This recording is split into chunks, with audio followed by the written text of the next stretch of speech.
Buguma, the council headquarters of Asaritoru local government area, gyrating to songs praising Wike, Minister of the Federal Capital Territory. They held posters with inscriptions urging the police to continue occupying the council headquarters. Some of the inscriptions read, Sim Fubara can't continue to act as he likes, and there is no vacancy in Asaritoru Council. The protest by the former local government area bosses is coming despite an advisory against protest as issued by the Rivers Police. The Rivers State Police Command has asked the Nigerian Union of Local Government Employees, NOLGE, to shelve the protest.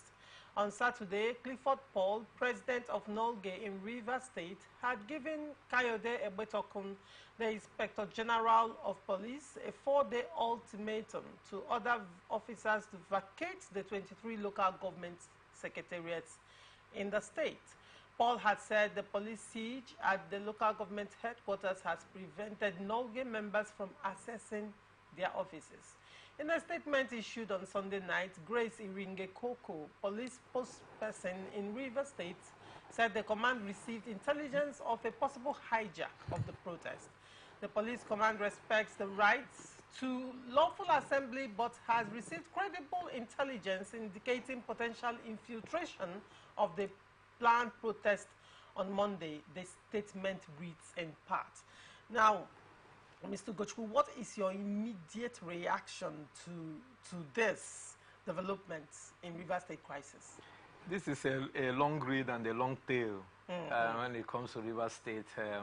All the press releases we've been reading about Rivers State, I think this is more, they have to be compressed. more detailed. Okay. Even this is more detailed because it has about 3 segments. The police, the police spokesperson, Ringi Koko Grace, that we've not heard that from her for a while. And we also, the directives of the governor, and then the protest. So it has 3 legs.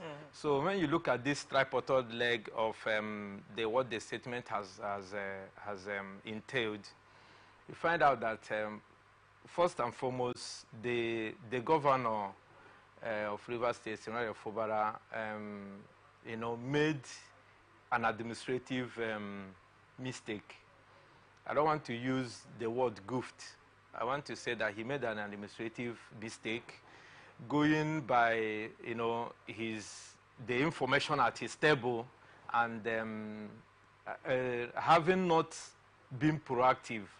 The governor was rather reactive in his approach to the protests and the crisis that ensued when the purported tenure of the local government chairman, the elected local government chairman, I don't want to say so that we'll be able to get the context.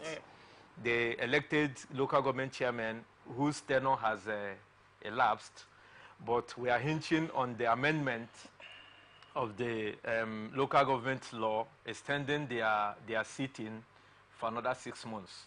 That sitting for another 6 months was not, they never wrote to the State House Assembly, being led by Martin Samehile then, and then they didn't beg for their tenures to be elongated. It was the aunties of the government whom I have stated there that the governor knew that he was the year preceding his election, it should be an election year into the local governments in Rivers State. And he has that information on his table. And the purported budget of Rivers State, which has now been declared null and void, he did not capture the elections of the local government in that particular lifetime of the budget of Rivers State 2024. So fast forward to that, you now find out that the governor waited, having known the tension, the political undertone, and the political atmosphere that has been so heated in Rivers State. He don't conduct the elections, and he did not take proactive measure on the 16th day of June, which we really thank goodness that those 17th and 16th were national public holiday. The governor did not take the action of making a state broadcast or having a security meeting with the security agencies in Rivers State in order to forestall any unforeseen breakdown of law and order. But the governor, even I listened to most radio stations and public commentators calling on the governor on the 16th to make a state broadcast for the people to know exactly what is in it as the tenure of the local government chairman lapses. As the governor was head-bent on not allowing them to continue to stay put. But the governor didn't make any of that. He waited until the situation degenerated. We have it on good authority that those who are supporting the governor's camp said that they were going to, make sure that the elected chairman did not gain access to their offices, that they were going to protect in their own quote the property of the state government, the property of the people, that they are the people of Rivers State, and they are going to take possession of that place to prevent them from getting entrance. It was a call for chaos and anarchy. Because if the other camp has come with their supporters, you will know that the outcome will not be what we can really be talking about on this table today. So the governor, his statement now became belated on the 17th. And he did not make a straightforward statement. You had the governor again during the state broadcast, where he said that the local government administration had been handed over to the heads of local government, to the councils. That is the most senior civil servant in the local government. Should take charge, pending when he will now give further directives. In another breath, within 7 hours, we heard that there was a purported submission of caretaker name. There was a screening and an immediate swearing in, and giving them charge. So if on Wednesday, which should be on the 18th of this month, the outgoing local government chairman have not even handed over to the heads of local government. Do you see the confusion around it? The local government head officers have not even received a briefing from the said outgoing local government chairman. To hand over to CTC? Not even handing over. The governor didn't mention it in his state broadcast on the 17th. He said that he has directed them to take charge. The head of councils. That was his statement. In another breath, you now heard that there have been a screening and a swearing in on same minute. Where does that happen? That is a coup on the people of Rivers State, because you know that if, believe you me, if the heads of local government council have taken over, have taken charge, as the governor rightly said, we wouldn't have that clash. But you know that the state is boiling, and the two camps are at each other's throat, and you now give room for anarchy by sending the new caretaker chairman, which is an aberration to the constitution, which is an aberration. And now, when those people now went in, the police took over. And we thank the Inspector General of Police and the Commissioner of Police in Rivers State for their quick intervention. But before that happened, lives have been lost. People have been maimed. And you heard it on good authority that the chief of staff to the governor went around the local government, going to see how allegedly their people are securing the local government secretaries, preventing the outgoing local government chairman from picking their private effects, or maybe assessing their offices, because that was during a public holiday. This things happened within the public holiday, so the governor goofed.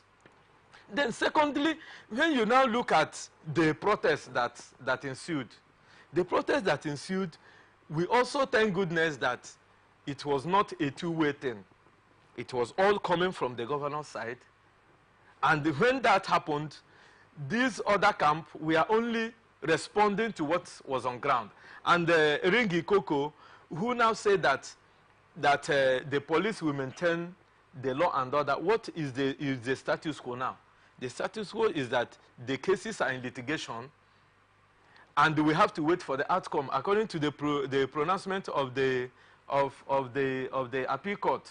And the Dusu, who is the commissioner of police, his quick intervention have also showed you that the governor did not have a security council meeting before the 16th and 17th.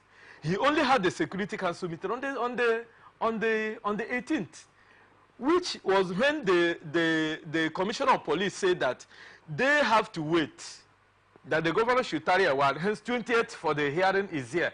Let us know the position of the law. The governor insisted on making that state broadcast, which did not place him on the same table and pedestal with what the security agencies had in mind. So if the governor could not have called the security council meeting before in order to forestall these skirmishes, and now calling for the security council meeting on Wednesday, which was to me belated, because you didn't speak on the same tone with your chief security officer, who is the commissioner of police. So this is where the governor made mistake. And again, before you interject, the outgone chairpersons of the left it late for them to go on appeal, because you saw that immediately after the passage or tinkering of that bill, it generated a lot of confusion. And in that confusion, the local government chairmen that had lawyers among themselves did not deem it fit to go and appeal, only relying on the litigations between the Amehule-led faction of the House Assembly and the Okojombo and the Edison led faction. But that is what that amendment is on local government. What could they have appealed? They could Could they have appealed because their tenure has expired? Are they appealing? The matter is between Amehule and the Okojombo led. Not necessarily the local government. Where the local They're government? outgoing because the law, the local government's law, this is the tenure extension is local government law number 3. So now this local government law number 3, you will recall, was actually cancelled. It was taken to court, challenged in court, and Amehule lost out. Now, Amehule appealed, Amehule and the other lawmakers appealed the outcome of that judgment, annulling the local government law number 3. So now, at this point in time, it is a legislative matter. The local council chairman, what are they appealing for? It is the outcome, it is what the appeal court decides. If the appeal court says, okay, this law stands, then probably now the local government chairman can have a locus to now appeal that there has to be extension. Now the question is, that law, does it apply to them or the next set of council chairman? You see where all these things they are the primary beneficiaries, because they made the law. That amendment was done with the intention of giving that they have been elected, the people know them, that they should stay put in office, going by the powers given to them by that extension. They are the primary beneficiaries. They are the primary beneficiaries. But the law is the validity of that law is still in contention. So they really cannot appeal when the court has not given a final verdict. If the court had given a final verdict, probably in favor of the local government law, and the governor fails to implement that law, at that point, the council chairman, the outgone council chairman, will now have the locus to take the governor to court, or take whatever legal action they want to take, because now there is a law that has already been approved by the judgment of the courts supporting their tenure extension. But right now, that law is under appeal. Under appeal right now. So there is, what are they appealing? What law? You see, they are the representation of the heads of council. But now, with regards to the topic of conversation, the protest of the ex-chairpersons, flouting police order, even though they are claiming that that protest is in support of the police. I mean, the council chairpersons, they have their association. The association can easily do a press release clearly stating that they are their position. Yes, clearly stating their position. Having seen how heated the polity is right now and a very possible chance of hijacking that protest, you would wonder what exactly is the reason. Why would they flout police order?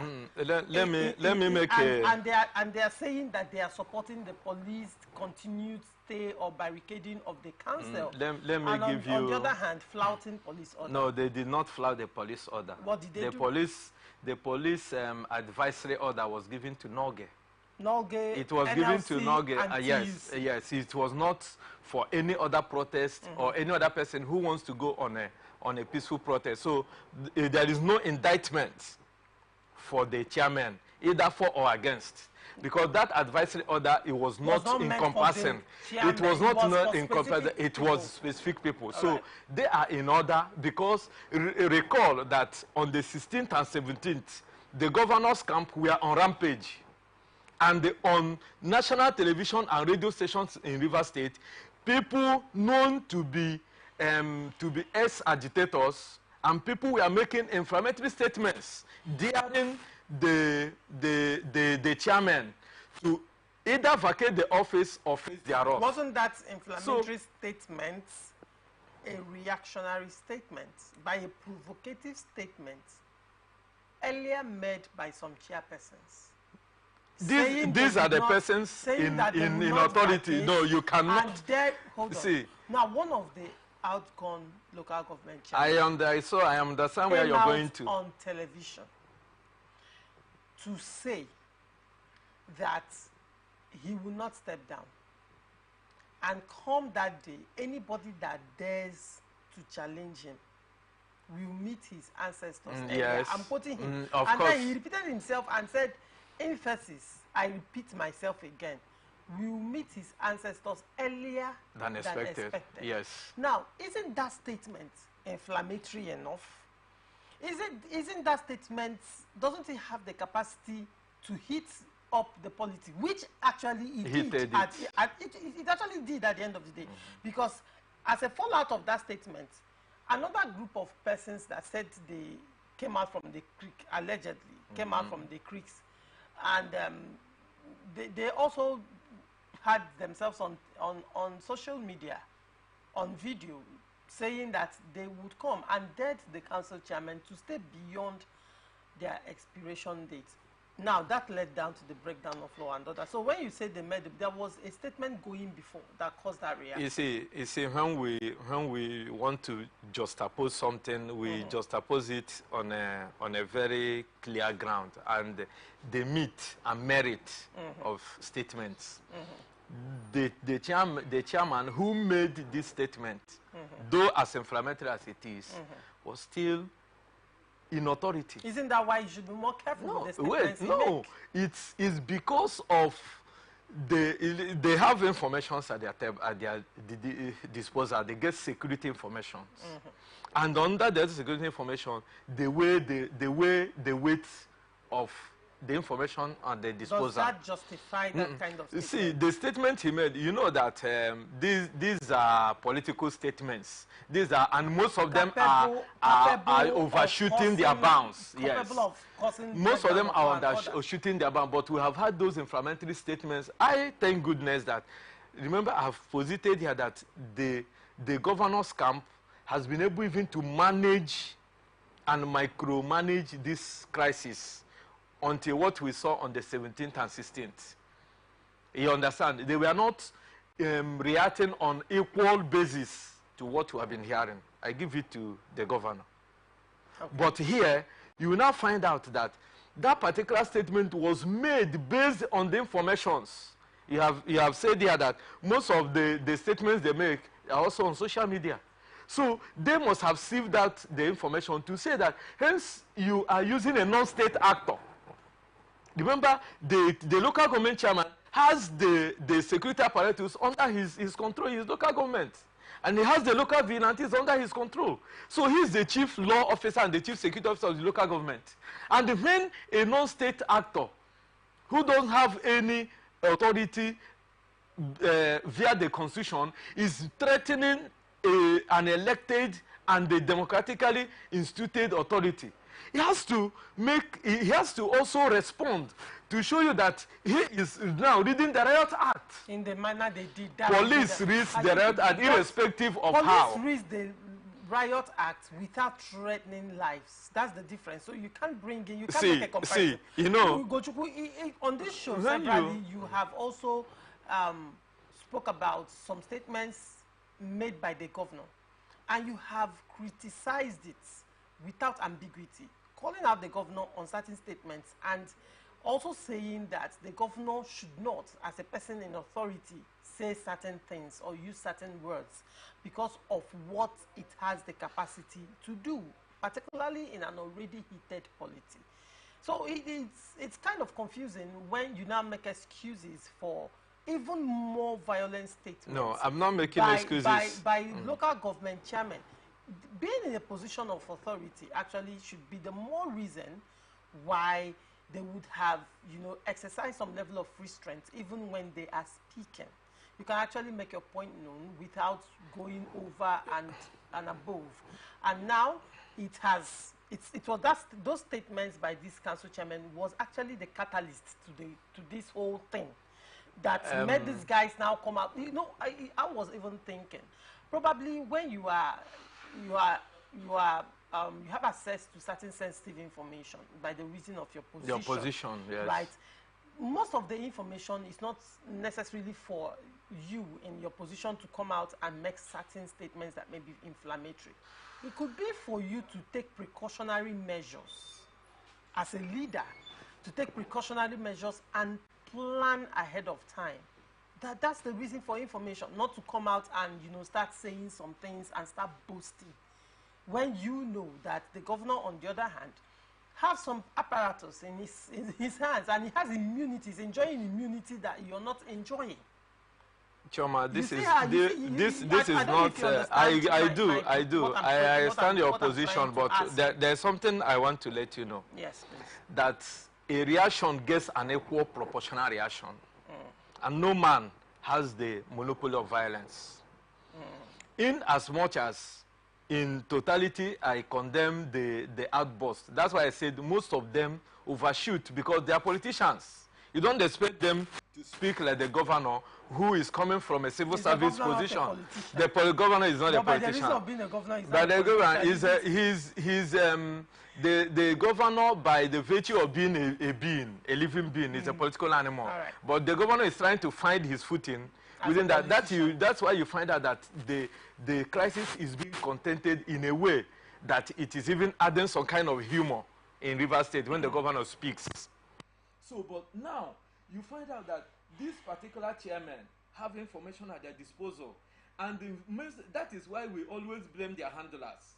Most of them are overboard. Almost all the SSAs, PAs, is just for political gains, right, just to reward some people. So if the chairmen go by what the administrative section of their offices give them, they should not come out and make inflammatory statements, even to react in such a way that is capable of setting the entire community ablaze.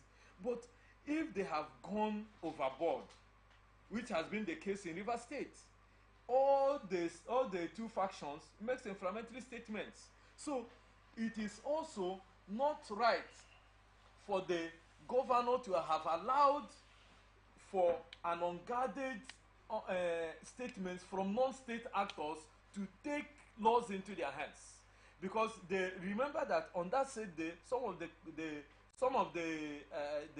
chairmen that came on board were even with their security apparatus. If they were not guided, we would have known that we have had a lot of trouble in our hands.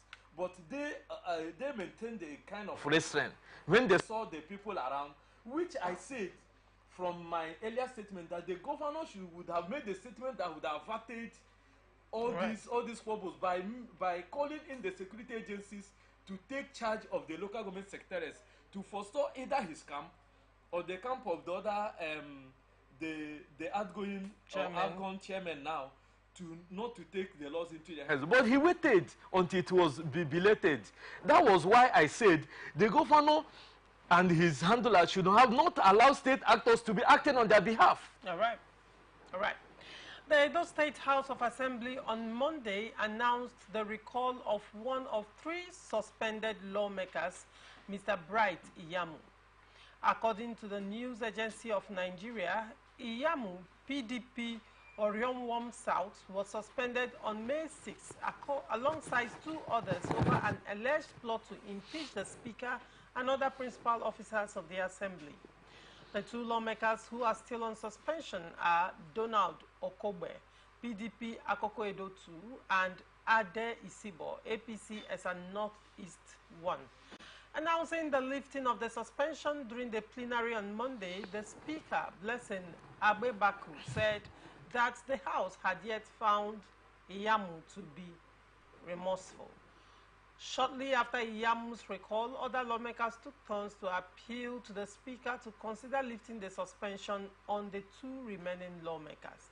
The Speaker, in his reaction, noted that Isibo had taken the matter to court. Mr. Ugochukwu, Edo State, yet again, is in the news, and this time around it's Edo State House of Assembly. What is your reaction to the recall of Iyamu and then Isibo taking the matter to court? You know, I really was interested in this story because it affects us in River State. The status quo in River State, for me, I've always raised that penitent question. And there is another person, one Mrs. or Miss Ndukwe, also raised that critical question that prior to the political turmoil in River State after the failed impeachment attempt on the governor, there were 4 legislatures that were suspended in River State, and as we speak, they have not been recalled. I want the River State government to take a deep look at this particular news. The proceedings, I've given example of how the Senator Ningi was recalled, his suspension. So, taking a matter that happened on the floor of the House, as one of them has done, is rather an affront on the House rule. That is why you will recall that in our democratic life, you find out that whenever there is a problem within the hallowed chambers, the police even cannot make arrest. It will also always be resolved according to the House rule, be it in the National Assembly, be it at the Senate, because if not, you find out that police will come into the chambers. Let me make a quick analogy. When Saraki was being prosecuted as the Senate president, you see that Saraki will go from his seat as a Senate president to the court, and that very day the plenary will not hold, or they will suspend plenary, and the people that are supporting him in the Senate will follow him to the court.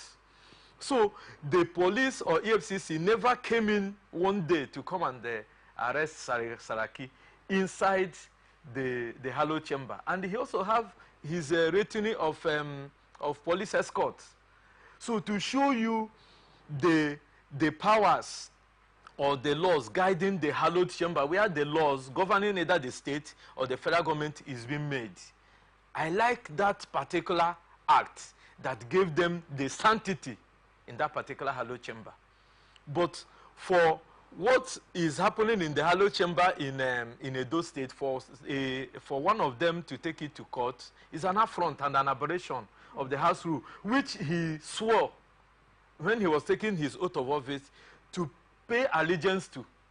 So for the person who has been recalled, he has shown enough remorse Because to show remorse, you will not go and hire a town crier to be crying that you have there is remorse in your mind, but through reaching out to your fellow members, through retracting your steps and all some of the statements you have made, you render apologies and say that maybe I was misled, or maybe when I acted when I was acting, I was not in the right frame of mind and all that.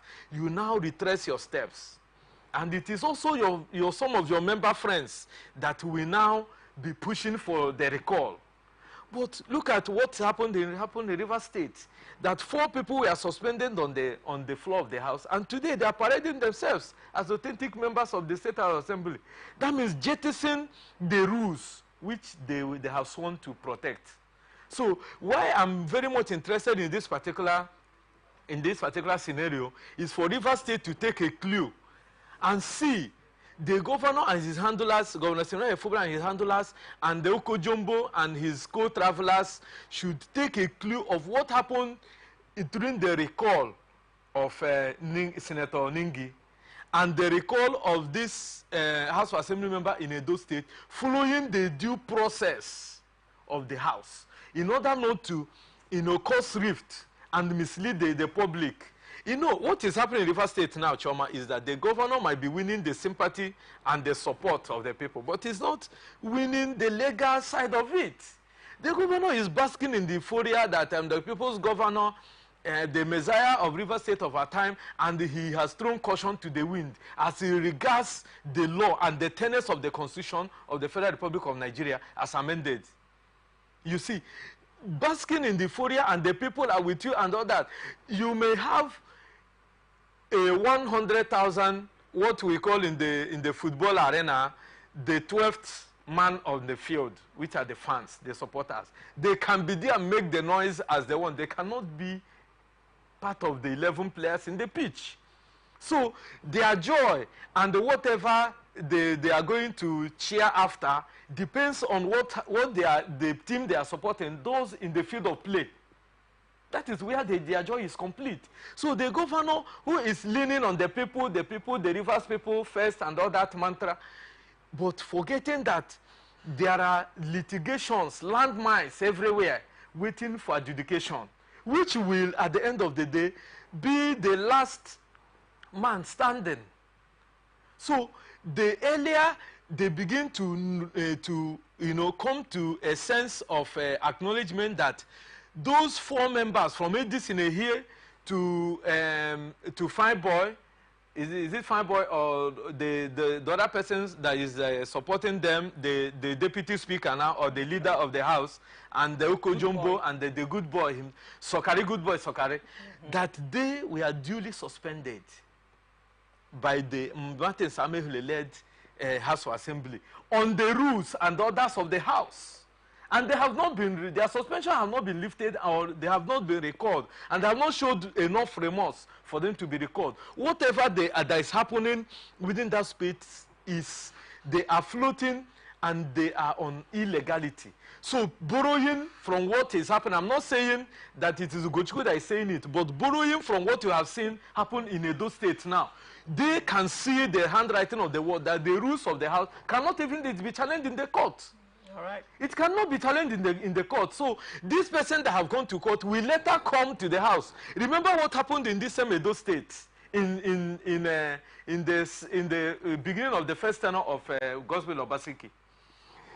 In the midnight swearing in, or declaration that the House is now in section by the governor, and 6 people or 7 people were sworn in, took that oath of allegiance and the oath of membership of the House, and elected the Speaker of the House. And throughout the lifetime of this man, his lifetime, those people were not there. It was in this second tenure that their lifetime started. So let us begin to do what the law says, and let us begin to respect all arms of the law. Right. Because we have the judiciary, we have the legislature, and the judicature. So these are, independent arms of government, but they are all working as one. Okay. So by the time you don't overshoot your own bounds, you are not interfering with the constitution. So the house should be allowed to function, and the rules of the house should not be trampled upon and make to be not to be seen as being a rule, because any gathering that have not rules and regulations that guides it is already a house in chaos. All right. We'll go on a short break. When we come back, we'll go to Sokoto State, where Vice President Shetima urged Nigerians to protect the Sultan of Sokoto jealously. Do not go away.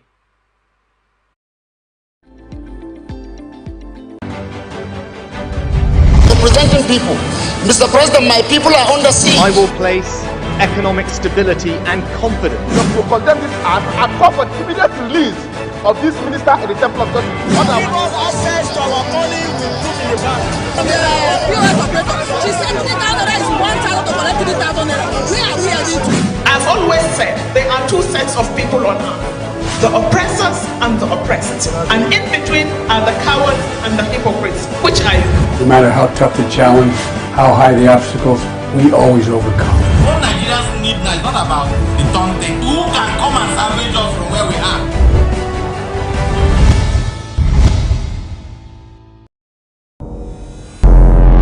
Every day, our lives are changed by history. We are one people, all of us. Leaders, politics. Nobody's ambition is what the blood. I have fought very firmly. Natural occurrence, war, and the world economy. I belong to everybody, and I belong to nobody. ATN covers it all on ATN Politics today.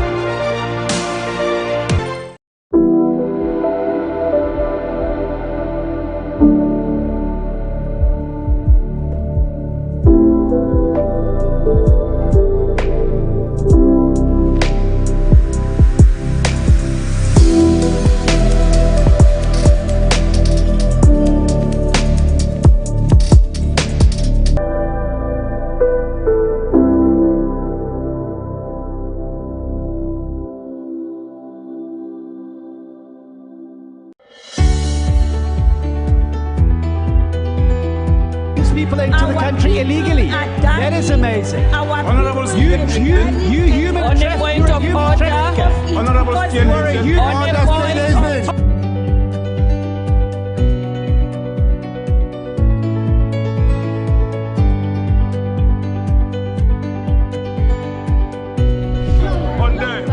They are not picking our calls. They made up their minds. So no agreement with the EU, but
From the line across the ocean to the land beyond the mountains, through the Sahara, we bring on sport news, live analysis, expert discussions on trending stories in politics, business, socio-economy, sports, and documentaries. So catch all the updates on the happenings around the globe. Stay focused on the fact today. Only on ATN. Representing people. Mr. President, my people are under siege. I will place economic stability and confidence. To condemn this act and call for the immediate release of this minister in the Temple of Justice. Give us access to our money we put in the bank. POS operator, she said 3,000 naira is 1,000 to collect 3,000 naira. Where are we heading to? I've always said there are two sets of people on earth, the oppressors and the oppressed. And in between are the cowards and the hypocrites. Which are you? No matter how tough the challenge, how high the obstacles, we always overcome. What Nigerians need now is not about the Tonte. Who can come and salvage us from where we are? Welcome back and thank you for staying with us. Vice President Kashim Shettima on Monday urged the government of Sokoto State to jealously guard the Sultan of Sokoto, Muhammad Saad Abubakar. Shettima made the call at the ongoing Northwest Peace and Security Summit in Katsina State. The Vice President said even though the Sultan is the Sultan of Sokoto, he is much more than that. He represents an idea, he is an institution, and everyone in the country needs to jealously guard, protect, promote, preserve, and project him for the growth of Nigeria. Shettima spoke following an alarm raised by the Muslim Rights Council, MURIC's Executive Director, Professor Isiaq Akintola, alleging of a plot to depose the Sultan of Sokoto by the governor. He said the governor may descend on the Sultan of Sokoto any moment from now using any of the flimsy excuses used to dethrone the 15 traditional rulers whom he removed earlier. Professor Akintola further said Nigerian Muslims would reject any thought of deposing the Sultan. He advised the governor to look before he leaps, claiming that the Sultan's rule is not only traditional, it is religious. In same vein, his jurisdiction goes beyond Sokoto. According to him, it covers the whole of Nigeria. He claimed that the Sultan is the spiritual head of all Nigerian Muslims. Mr. Gochuku, very quickly, what is your take on this? One, I want to disagree with Shettima and with the head of Professor Akintola. Professor Akintola. I want to disagree with him because if you look at the Sultanate, the Sultan is the traditional head of both Christians and Muslims and non-Christians and both atheists that are residing in that are domiciled in Sokoto State. So, and Nigeria is a multi-dimensional religious state. So you cannot say that the Sultan is the head of religion. If you say, as he mentioned, once it is what do you call it, for the Muslims, yes, but it should be made known to them that the government of the federal state of Nigeria should not be meddling in the affairs of traditional stew. It is not in their purview. The constitution did not capture any rule for the traditional rulers in Nigeria. And again, when state governors who have now in their own wisdom instituted that local government and chieftaincy affairs commission, it is for the maintenance of law and order, which is also inherent in the Land Use Act as stated in the 1999 Constitution as amended. So, as the land is held in trust for the people by the governor, so also the traditional stew. And the governor has the authority to call an erring traditional ruler, no matter how highly placed, to order. Because from what we also had, we heard that the Sultan has become partisan because he supported the PDP during the 2023 general elections. And if the Sultan knows, as they have claimed, that he is the father of all and he represents the interests of Muslims in Nigeria, he should not be found in the corridors of politics. Though he is a political animal in his own state, but he should not be, seen leaning towards any political party. That is where the problem is coming, and that is what is happening in in Kano State.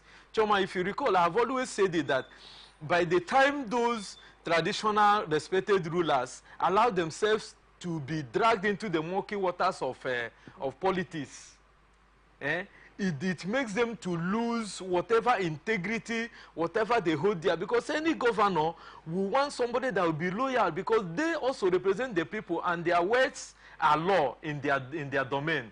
And any politician would like to use them to assuage the people's sympathy or vote towards himself. That is the truth. So for you to maintain neutrality, which I know it is not easy, and as a human being you should have an affinity, but don't bring it to the open. All right. Don't make your where you stand known to the public so that as to bring in a backlash to your office and to you. And that is what is happening. The governor have now seen that this man is not for him. He said that even more in on the federal space than the Sokoto space. What has the Sultan with all his paraphernalia of office and powerfulness done in this security bedeviling Sokoto state? And they're not at large. That is the question we'll be asking. And you see, this thing, appetite. Appetite does not know the high position you occupy. If you have an appetite, it can ruin you as a person. So the royal fathers and the Nigerian politicians should try and maintain, or Nigerian elders, I don't want to call elites, the elders should try and control their appetite. If you don't need anything, other than your integrity and maintaining your space, no politician will come to insult you. You see, this one, they go and receive blessings from them before they start politicking. That is what is bringing all those things. So if you're seen being neutral, standing by your words, no governor, I repeat, no governor or president will come and mess up or trying to depose or trying to look towards the direction of you. I gave you an example of what happened in Kaduna some time ago, Choma, that there was where Patrick Yakowa hailed from. That particular traditional ruler, his name is Pai or something now. So he maintained his position when El-Rufai was coming. And the former deputy governor, who later became governor, Ramadan Yalo, was the PDP governor in Kaduna State. The man told me that he maintained neutrality. Even mornings we are flying here and there. He said that he is a traditional ruler. He maintained neutrality and said if his people want to vote for you as a governor, you vote. If they want to vote for El-Rufai as the opposing candidate, they will vote. And at the end of the day, the man was tempted left, right, and center. At the end of the day, he maintained his stand and said, take this money back, I don't need it. At the end of the day, they got rewarded. The first project that El-Rufai did as a governor was the road that Yakowa started and he did not finish it. And El-Rufai sanctioned that project should be continued and finished funded from the office and supervised from the office of the governor. And that particular traditional ruler was now made to oversee it. If you have given it to people that have appetite, they will take their quota. And they will leave. This is what they are talking about, integrity. Integrity is not by the office you occupy or by the big name you bear and all that. But control your appetite and people will respect you. And that is what is happening in Sokoto State. All right. A former senator representing Kaduna Central Senatorial District in the 8th National Assembly, Shehu Sani, has said the recent visits by some prominent northern politicians to ex-President Muhammad Buhari in Daura, Katsina State, were all plots to unseat President Bola Tinubu in 2027. Report has it that former Vice President Atiku Abubakar, who was also the People's Democratic Party candidate in the 2023 presidential election, as well as the former Kaduna State Governor Nasser El-Rufai, among others, recently paid a Salah homage to the former president in his hometown, Daura. According to Shehu Sani, the prominent Northerners want to resurrect the Buhari political charms and fanaticism and mobilize the gullible to another hollow and bewildering end. Sani said, the recent visits by some prominent northern politicians to Daura appears to be the usual aid homage, but looking deeper and beyond the facade, it's surreptitiously a new attempt to build a strong northern alliance using ex-President Buhari as a rallying point to challenge and evict President Tinubu's government in 2027. is a regrouping of northern political forces for the next general election, a project that will eventually kiss the dust. They want to resurrect Buhari's political charm and fanaticism and mobilize the gullible to another hollow and bewildering end. They want to stock up and light up the Arewa sentiment without considering the inferno it would eventually generate. A southerner is in power just for 1 year. It's too early for the desperate and power-hungry northern elites to start plotting. The South never did that to Buhari. Their intended action has the capacity of ruining the democratic process and wrecking the fragile unity of the country when the South is awakened to this reality. He continued by saying their obsession with power is condemnable. Opposition to Tinubu from the point of policies, promises and programs of his administration is a democratic right of any Nigerian. People have the right to speak and criticize the government, but attempts to whip up northern sentiments to achieve their political ends is a dangerous political experiment and expedition at this material time. Very quickly, what is your take on this? Strong words by Shehu Sani and strong allegation as well. Choma, Shehu Sani has said it all. If we have such people that speak through to power and are not biased, people that are upright and are sensible to the realities on ground, Nigeria will not be where we are today. And that's why you can't find his likes in the corridors of power. You saw what happened immediately. He was just a one-term senator in Kaduna State. And the DSM RFI plotted to unseat him with the person who is the governor now, Obasani, who is now also his godson that has also having a problem with him. Has fallen out with him because you know that something that happens in this life is when you are a friend with somebody and you have a third party who is now in the middle of that friendship, when the person is no longer there for you to gossip, the friendship will collapse. So going by what Shehu Sani have said, you find out that it is the truth. But the rhetorical question I want to ask, who in Nigeria is by the name Muhammadu Buhari? Who in Nigeria is alarmed by the name Muhammadu Buhari? Because Muhammadu Buhari's administration neither favored the North nor favored the South, because the South, in their wisdom, allowed Buhari to see out his 8-year tenure. It wasn't that Buhari was doing so well, but they allowed it because that is what the North wanted. And coming to this now, you now find out that the court followership of Buhari even diminished before he even left office, Choma. You also find out that the people like Atiku who went to that particular place to go and pay homage to Buhari as they claim, that claim is not cannot be substantiated. I will rather, not concede that why they went there was to pay an Eid homage.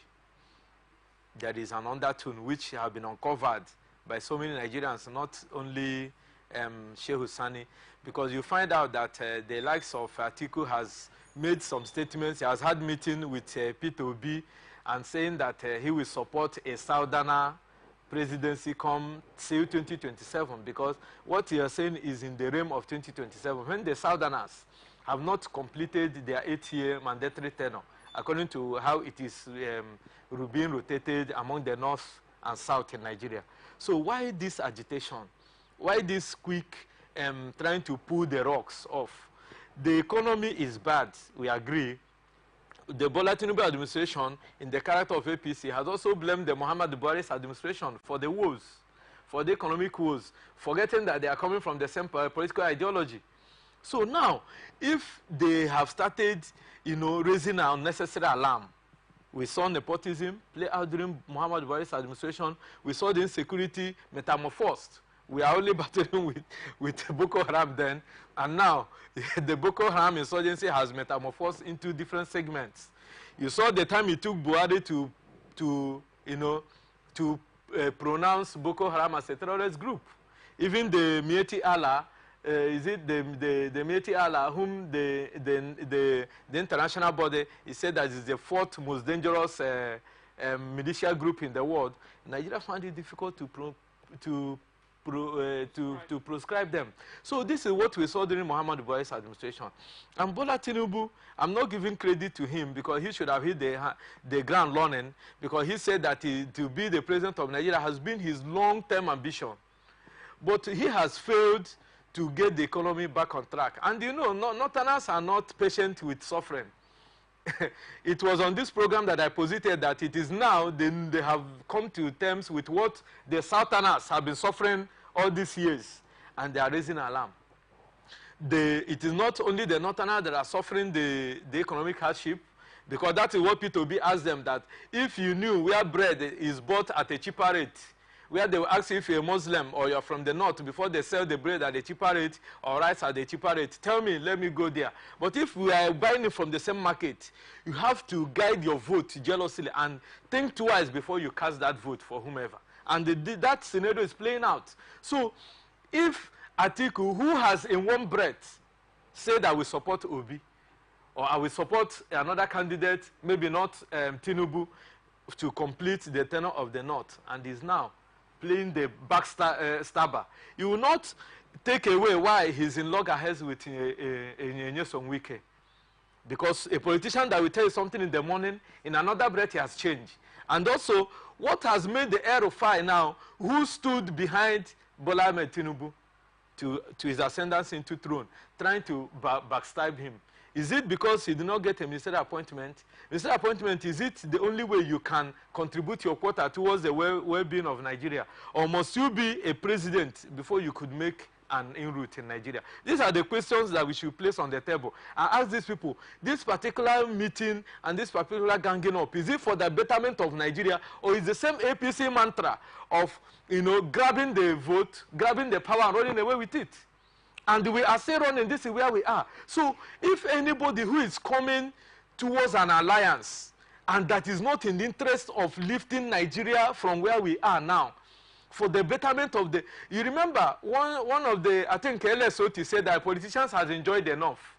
Now it is a turn for the citizens to have what is called the dividends of democracy, in the true sense of it. When we saw people gather prior to 2015, to form a mega party, and we thought that it is Uhuru for Nigeria. PDP was ousted, and APC is here. And Choma, can you tell me that in 9 years of the rule of APC, the Nigerians have felt better? These people now that are ganging up to wrestle power from Tinubu or from the south, are they doing it in the interest of Nigeria? Do they know the backlash that it will, if you cut short the tenure of a southerner by a single term, and the northerners think that they will come back? It is not going to happen. Thank God that the people, that Nigerians listen to, like the characters of Sheikh Husani, have started speaking out and opening the eyes of Nigerians, as even the northerners, to it. You were here when Obi was going around drilling borehole, but the northerners have held power for God knows how long. Are their people better for it? They only go to their people and give them monies and make their agricultural sector viable when they want to come to power. But immediately they ascend, they forget their people. This is what we are seeing. So if the southern, if the north respects the marriage of Nigeria, that the north should take their turn and the south should take their turn, they should allow the politics to be within the south. If a southerner is able to wrestle power from Bola Tinubu, good and fine. If they are pulling their strengths in order to support another southerner to wrestle power from Tinubu, it's a welcome development. But if they are doing it for the power to shift back to the north, I think they want to set the Nigerian state on edge. And no segment of the country will be better for it, because what is good for the goose is also good for the gander. So they should tarry a while and also allow the policies of a southern president in the person of Bola Ahmed Tinubu to see the light of the day. Let us know where he's heading to. Let us know the in-route that he's about to make. Look at what Obi said, that about Nigeria has lost about 95 trillion in 5 years. That 5 years is inclusive of President Muhammad Buhari's administration. Look at the whooping sum, because you can see the indices on ground. That is why we asked the Rivers State governor, who said that the IGR of Rivers State has improved. Show us the indices that caused the improvement. We have not seen. We are not doubting it, but the indices are not there. So Obi saying that 95 trillion have been lost in Nigeria. You can see the indices. One of my friends called me that a particular drug he purchases at 2005 is now at 30,000 because the company has packed up from Nigeria. You see, the Obi gave the indices of the companies, multinationals that have packed up from Nigeria. And these were multinational companies that were paying revenue and royalty to the Nigerian state. And if they are not there, and you calculate it cumulatively for the past 5 years, you could see that it's not far from the truth. These are they playing the opposition that are, holding the government accountable? Or they are in this traditional way of Nigerian politicians of preparing for the next election, with animosity, trying to pull the other person down without coming out with their own ideology of what they want to do for the Nigerian state.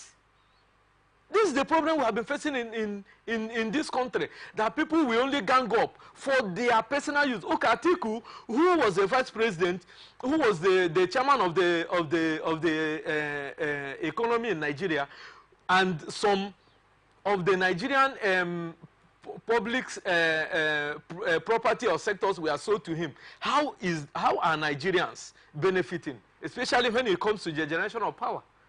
If I don't know any other thing that Atiku mingled his hand in, it is in the generation of power. How has he helped Nigeria? Look at a person like Dangote, has helped Nigeria now in trying to bring down the price of diesel. We are waiting for the PMS to get operational, and we know where we are going to buy. And he's also forcing out. Is this same cabal that are frustrating their efforts in trying to make the life better for Nigerians? So if they think that Muhammad Buhari still holds that 12 million votes somewhere, I will tell them that they're coming into the political space of Obi, who is championing the third force, has disrupted their particular plan. Because you see that given the inroad that Obi made when he came in 2023, you could see that it had distorted.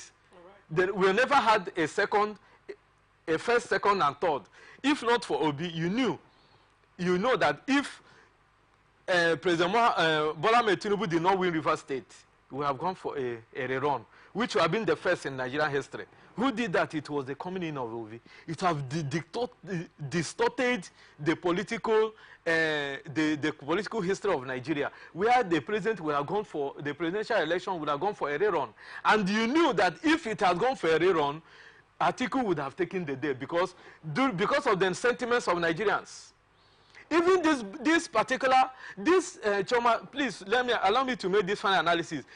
These people have now understood that from ab initio, which we, the opinion mothers, have known, that Muhammad Buhari never supported the presidency of Bola Tinubu.